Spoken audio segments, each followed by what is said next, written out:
Okay, here we are. Another attempt at a video. Oh, and that was my finger. Showing my professionalism already. Well, today we're going to be painting. This is going to be our LTP, that's LearnToPaint. And I'm just using one camera this time. I haven't quite yet figured out how to use the multi-camera angle. Anyway, here's my work table. And here's my wet palette. You can see I've got some paint already on it, and some of it's separated because it sat there unused for a little bit.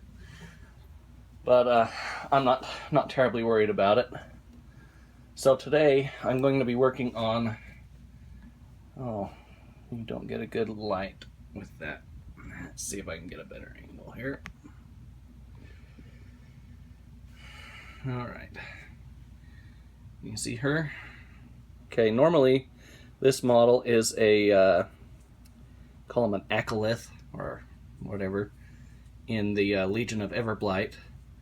And I'm personally going to use her for a shepherd unit instead, because I don't like the way the shepherds look.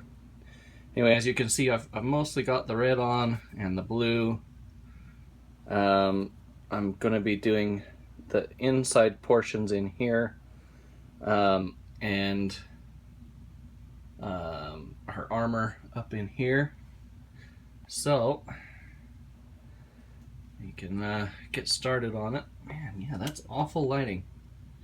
You can do better than that. There we go. That's somewhat better.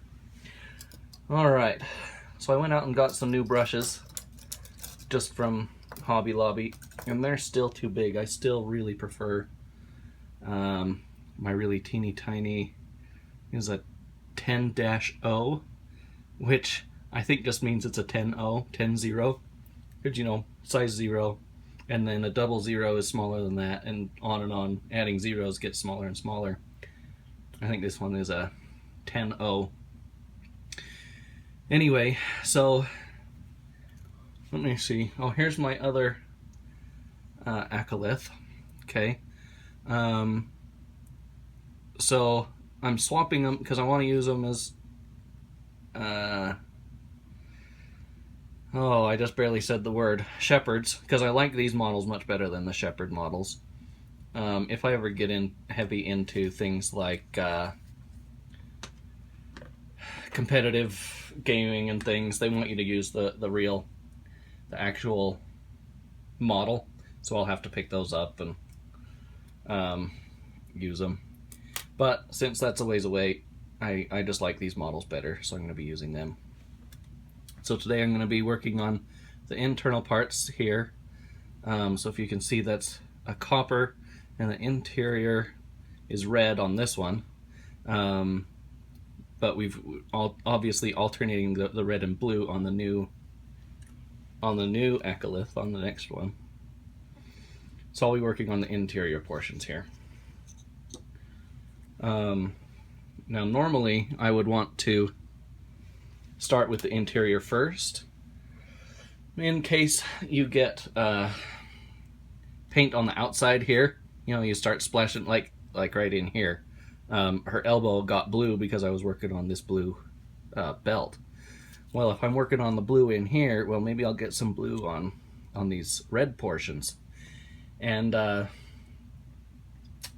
ultimately I was having trouble getting motivated to start, and I just decided, well, you know, I'm just going to work on this red because that part intrigues me the most, and so that got me motivated to start.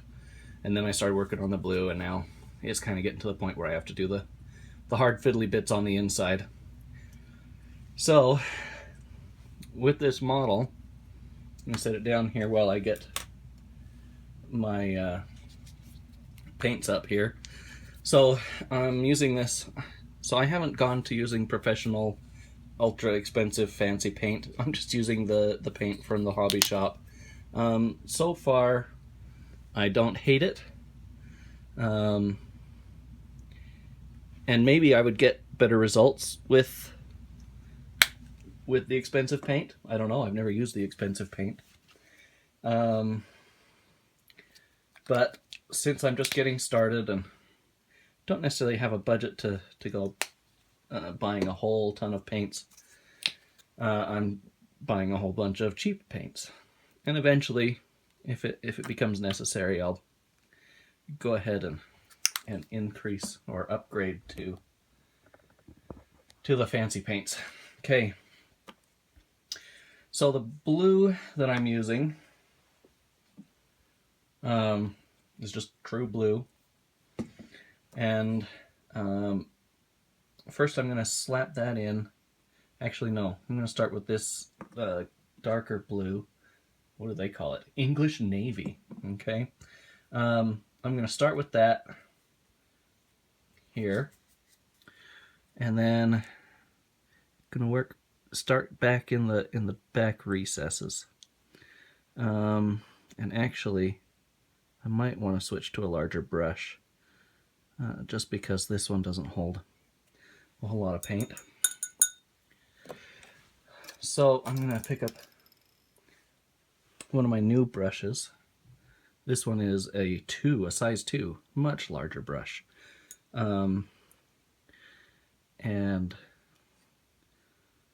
But that means I can load up a whole bunch of pigment in there. And I'm kind of just putting on a really wet mixture of this super dark blue. Partly because it's going to be the darkest. I apologize for the jumpy cutting of this video. The space on my video recorder filled up, so I had to switch it. Anyway, so as I was saying, I'm using this really dark blue, this navy blue, really watery. This has sat here on my wet palette, so there's actually quite a bit of moisture that I can just mix into it till I get just the right consistency here. I'm not a perfect mixer of paints, but so far that seems to be a decent technique. So I'm using this paint really wet. Oh, see, and there we are messing it up. So that the dark parts get into the recesses, and then I can build up lighter colors from there, using less wet paints. As you can see, I've attached my model to this empty pill bottle, so that it's easy for me to hold on to. And I actually think I'm using too big a brush.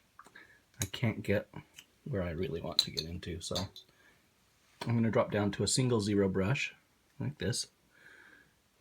So still much bigger than the 0-10, and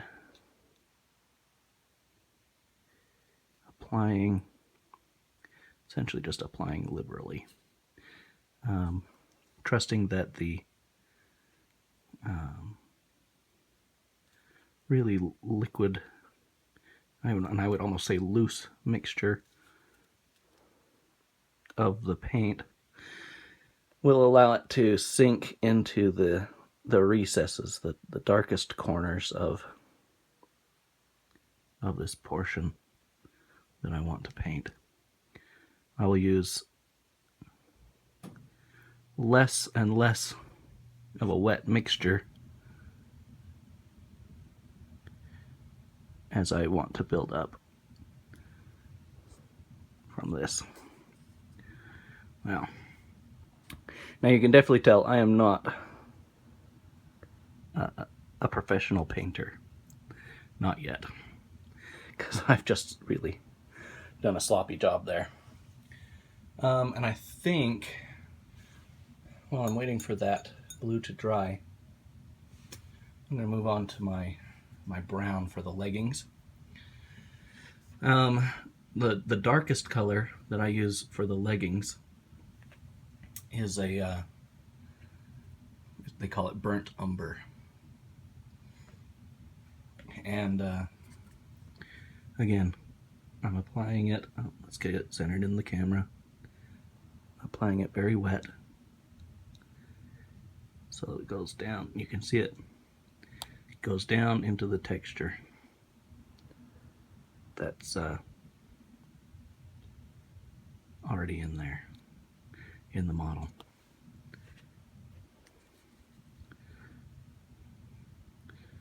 There we go. Get it in those corners.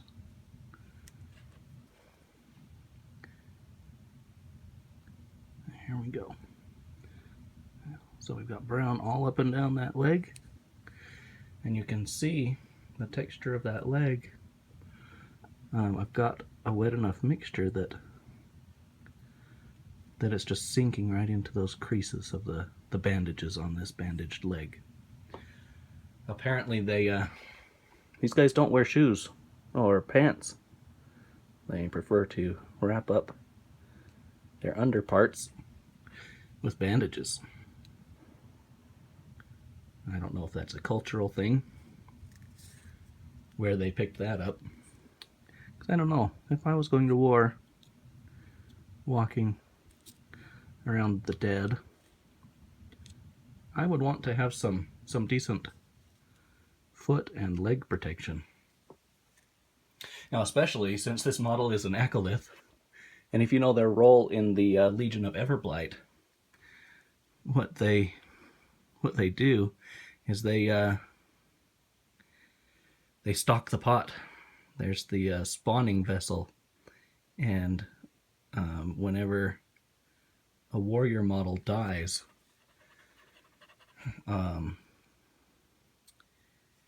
he leaves a corpse token,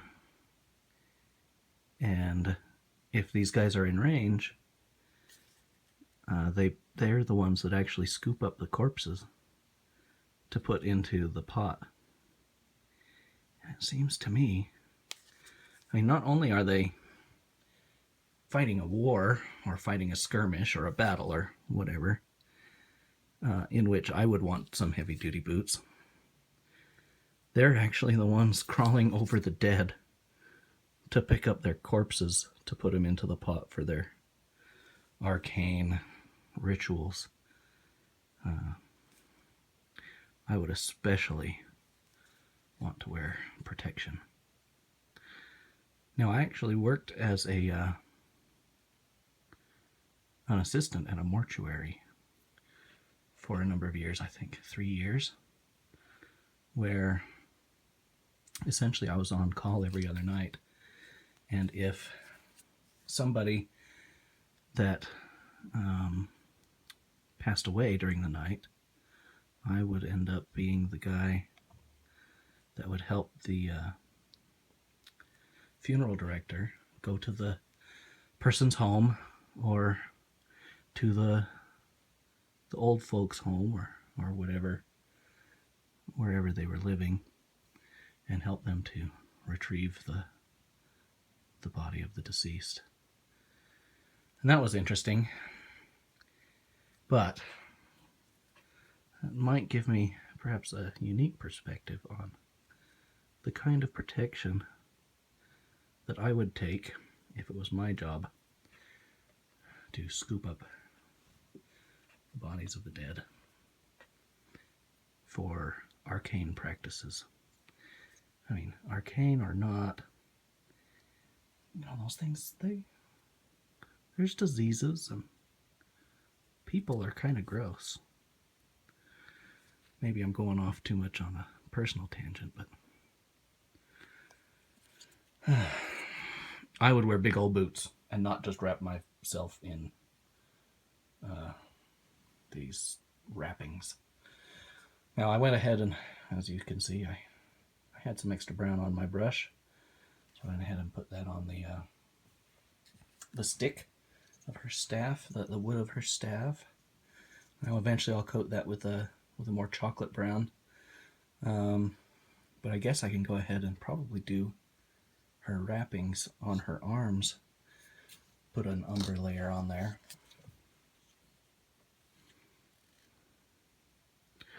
Again, just really wet. And actually, I don't think that's wet enough.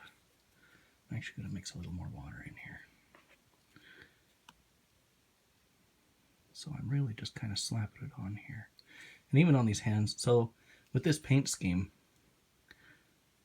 I actually use this same burnt umber color as the base of the skin, as the very darkest note on the skin.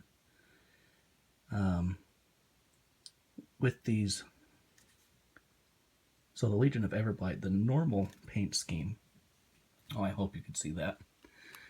I'm paying more attention to the model than to where it's oriented in the camera view. So the Legion of Everblight, the normal color scheme is kind of a purplish, bluish color on all the skin, both the elves, like this Acolyth here, and on the dragon spawn. I mean, there's a dragon spawn. As you can see, mine aren't blue with the black stony portions. Because my theme is a desert. You can kind of see down on the base, it's kind of a rocky, stony desert. Also over here, just kind of a sandy desert. And the story behind my army is that Everblight found some source of power, maybe one of the dragons or whatever, that he wants to eat. One of the other dragons. Found them, or their Athonk, or something. That was really not so great. I'm going to dab some of that off. Ooh.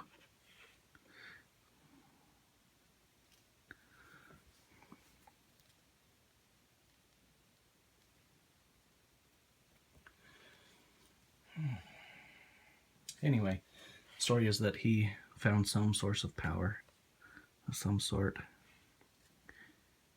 in the desert. And I think in the setting, there's like the desert where the Menoth all hang out. And like the Bloodstone Marches, or I think they're called. And originally, I was going to play the Menoth, their whole dogmatic, the fiction, their lore, their whole culture of the dogmatic religious zealots kind of appealed to me. Until I found this model. And I said, no, whatever army plays that dragon, that's the one I'm going to play. So in my story, my origin, I decided to put the Everblight army into the desert. Now, growing up, I'm from Northern European descent, and so growing up, I had skin a little bit like Elsa from Frozen, almost a blue color. And so seeing the dragons with their blue skin kind of reminded me of my skin.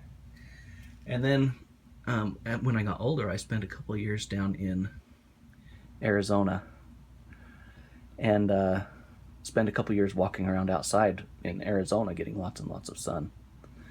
And that experience, it changed my skin. I was no longer blue. I turned a very kind of a yellowy pink color. And I thought, well, if Everblight is normally blue, and he were to take his army into the desert, how would their skin change? And so I decided to go with a pinkish, tannish color. As you can see, I started to try and do some work on this arm here. It didn't turn out very well. Partly because it's still wet, and I should have just left it alone to dry. So next, taking a look here. I think I want to work back down here. So now I'm going to take some of this lighter blue, some of this darker blue, kind of mix them together to do my next level. Got a whole bunch of paint up in my ferrule that I don't want to stick up there. Okay. Oh, a whole bunch of water there.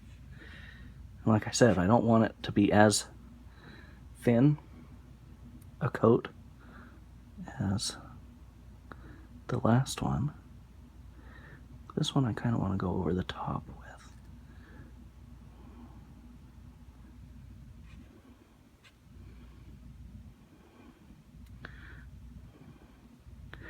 Do a little bit back here, but that side, that back side, I think I want to leave mostly the really dark blue color, since it's back there in the shadows. But these front parts I'm going to bring up to the same kind of hue as up here, which ultimately was just about this color as the top brightest color.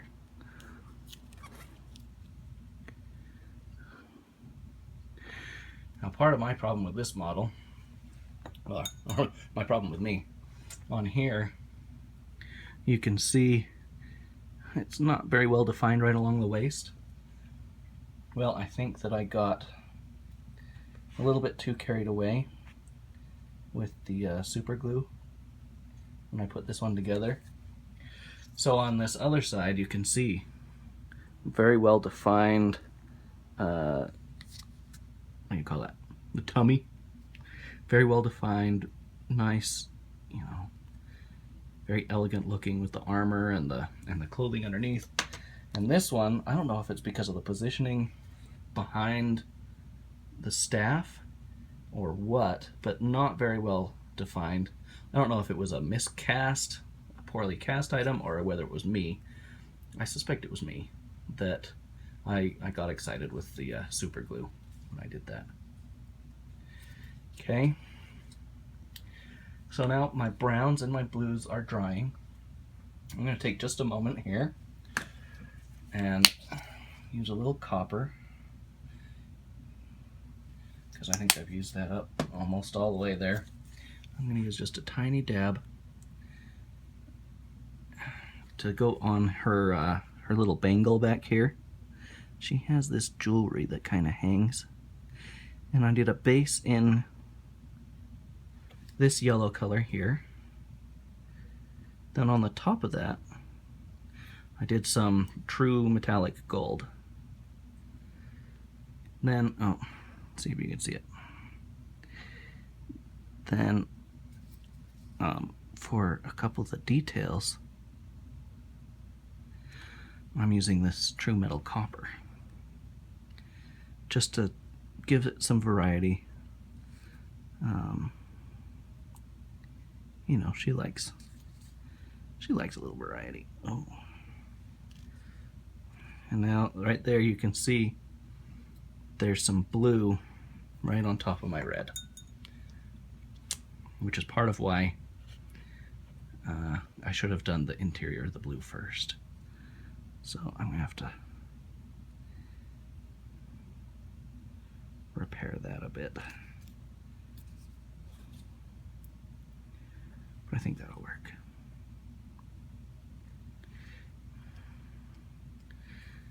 Okay. Since I've got a little of my brightest red on there, just touch up some of the highest points on my red. It was becoming clear during this broadcast that I definitely need some better lighting. Okay, so now I'm going to take my next little piece of blue. The true blue was what this was called. And just run it on the very highest points with the most light. So right along the front, a little bit in this lower portion, and a little bit back here. I'm just not sure what I want to do with this weird white spot because it's not well defined. Maybe I'll just slap some blue in there. I know, it's not going to win any golden dragons or crystal brushes, but since my task is to get something on the table, and partly since I'm brand spanking new at this, I don't necessarily feel bad with that portion right there. It's probably not even going to be seen from the table unless it was straight white. So now I'm taking this dark blue, kind of washing it over the parts that I want to be darker. There we are, halfway decent. Okay, well, I think that my video is going to be long enough, and my rambling has gone on long enough, that I will call this video to a close. I will continue at another time, maybe do another video. I don't have a strict broadcasting schedule yet, but I hope that comes in the future. Well, until next time, I hope you have a good day. And, oh no! And I want to show you just how clumsy I am by dropping my tools right into my paint. Anyway, I hope to see you next time. Goodbye.